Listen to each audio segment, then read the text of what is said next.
पर आगे है। और जो सीटों के रुझान आ रहे हैं, बख्तियारपुर से एलजेपी ने बढ़त बना ली है, बेतिया से भारतीय जनता पार्टी ने बढ़त बना ली है और 243 का ये आंकड़ा, 147 पर एनडीए, जेडीयू 60 पर, बीजेपी 68 पर, एलजेपी 11 पर, हम 4 पर और आरजेडी 60 सीट पर इस वक्त आगे चल रही है।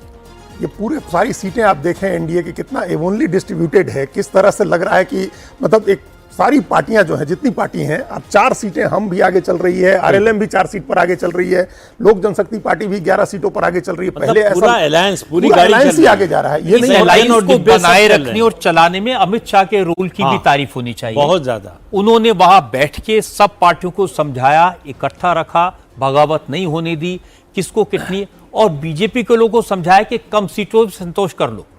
ये मुश्किल काम होता है किसी भी लीडर के लिए, बहुत मुश्किल काम था ये। तो इस बार रजत जी और ज्यादा मुश्किल था क्योंकि 80 सीटिंग एमएलए के साथ बीजेपी जा रही थी और 101 सीटों पर लड़ना, सबको एडजस्ट करना, बगावत रोकना, ये बड़ा काम था जो उन्होंने अपनी पार्टी के अंदर किया।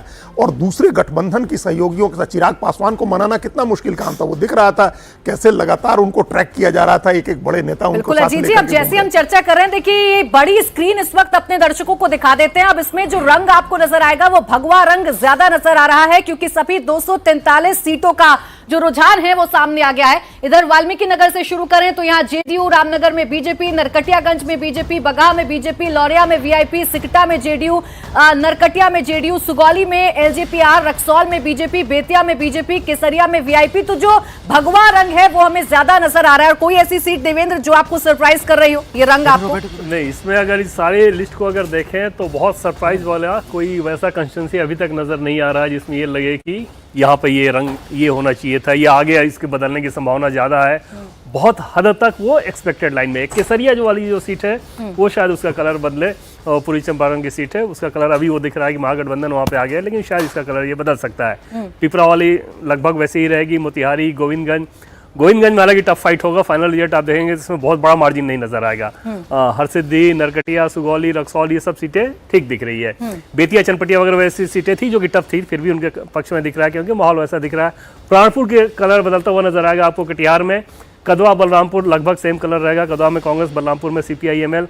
बरारी का कलर भी यहाँ पे बदलता हुआ नजर आ सकता है। इसके बाद बनमनखी, रुपौली की बात कर रहे हैं तो वो सेम कलर। धमदाहा का कलर बदलता हुआ नजर आ सकता है।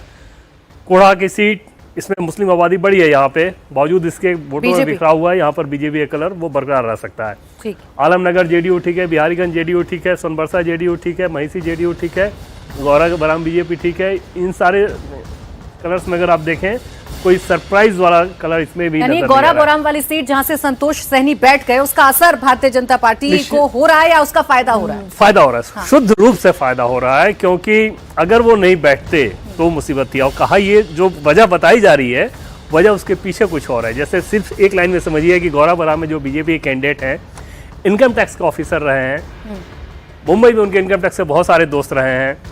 साहनी जी मुंबई में वेल कनेक्टेड है, संभवतः है कि मित्रता में उन्होंने